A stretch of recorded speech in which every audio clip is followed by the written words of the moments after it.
Hello everyone, কাজটেকে আপনাদের সবাইকে স্বাগতম। আজকে থেকে আমরা সিএসএস টিউটোরিয়াল ফর বিগিনার সিরিজটি শুরু করতে যাচ্ছি। আমরা অলরেডি আমাদের চ্যানেলে বিগিনারদের জন্য এইচটিএমএল সিরিজটি কমপ্লিট করে ফেলেছি। আপনারা যারা এইচটিএমএল সম্পর্কে বিস্তারিত জানেন না, তারা প্রথমে ওই প্লেলিস্টটি থেকে এইচটিএমএল শিখে আসলে এই সিরিজটি আপনাদের জন্য সহজ হয়ে যাবে। ফিরে আসছি ইন্ট্রো ভিডিওর পর। Please like, share and subscribe to our channel.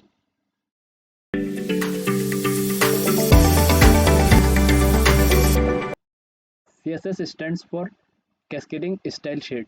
তো CSS এর অনেকগুলো ভার্সন আছে। আমরা আমাদের পুরো HTML সিরিজে CSS এর ভার্সন 3 নিয়ে আলাপ আলোচনা করব।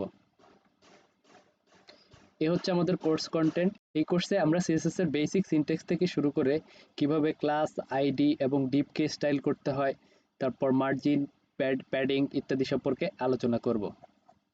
HTML আমাদের ওয়েবসাইটের মেইন স্ট্রাকচারটা গড়ে দেয়। HTML দিয়ে আমরা আমাদের একটা ওয়েবসাইট অথবা ওয়েব পেজের মূল স্ট্রাকচারটা তৈরি করতে পারি, কিন্তু ওই স্ট্রাকচারের মধ্যে যেই স্টাইল অথবা ডিজাইন আমাদেরকে অ্যাড করতে হয় সেটি আমরা CSS দিয়ে করে থাকি। সাধারণত একটি ওয়েব পেজের মার্জিন, প্যাডিং, তারপরে text align, colour, background colour ইত্যাদি জিনিস আমরা CSS দিয়ে ডিজাইন করে থাকি, যাতে করে আমাদের ওয়েব পেজটা আরও দেখতে সুন্দর এবং আকর্ষণীয় হয়ে ওঠে। সো সিএসএস নিয়ে আমরা অনেক কথা বলে ফেলেছি। এখন সিএসএস দিয়ে আমরা আসলে কি কি করে থাকি অথবা সিএসএস আমাদের কোন কোন কাজে ব্যবহৃত হয় সেগুলো সম্পর্কে একটু দেখি। আসলে আমরা মূল কাজ সিএসএস দিয়ে আমরা ওয়েব পেজের ডিজাইন করে থাকি। আর আমাদের যে এইচটিএমএল এলিমেন্টগুলো আছে সেগুলোকে কিভাবে আমাদের ব্রাউজারে দেখাবো অথবা শো করাবো সেটি আমরা সিএসএস দিয়ে নির্ধারণ করে থাকি। আরেকটি সিএসএস দিয়ে যে আমরা এই ডিজাইনটা করে থাকি, এই ডিজাইন করার জন্য একটি সাধারণ স্ট্যান্ডার্ড সিএসএস। সো এটা গ্লোবালি আমরা এই স্ট্যান্ডার্ডটা ব্যবহার করে থাকি। আর এখানে মোস্ট ইম্পর্ট্যান্ট যেই পয়েন্টটা সেটি মাল্টিপল ডিভাইস কম্প্যাটিবিলিটি।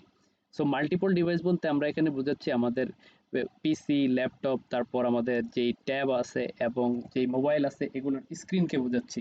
তো এগুলো সাধারণত স্ক্রিন সাইজ আমাদের আলাদা আলাদা হয়ে থাকে। সো এই আলাদা আলাদা স্ক্রিনে আমার ওয়েবসাইটটা অথবা ওয়েব অ্যাপ্লিকেশনটা কিভাবে শো করবে অথবা দেখাবে সেটি আমরা এই সিএসএস দিয়ে নির্ধারণ করে দিতে পারি, এবং প্রিডিফাইন করে দিলে আমাদের ডিভাইস অনুযায়ী কম্প্যাটেবল হবে আমাদের ওয়েব অ্যাপ্লিকেশন এবং ওয়েবসাইটটা। এটাকেই আমরা আসলে মূলত ডিভাইস কম্প্যাটিবিলিটি বলছি।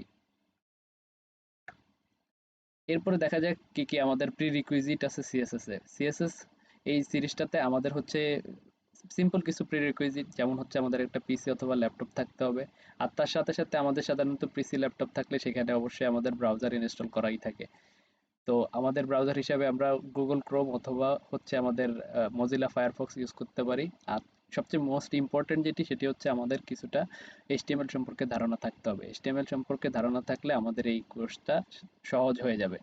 এবং তার সাথে সাথে আমাদের একটা কোড এডিটর লাগবে। তো কোড এডিটর অনেকগুলোই আছে, কিন্তু আমরা আমাদের পুরো কোর্সে আমরা নোটপ্যাড প্লাস প্লাস ইউজ করব।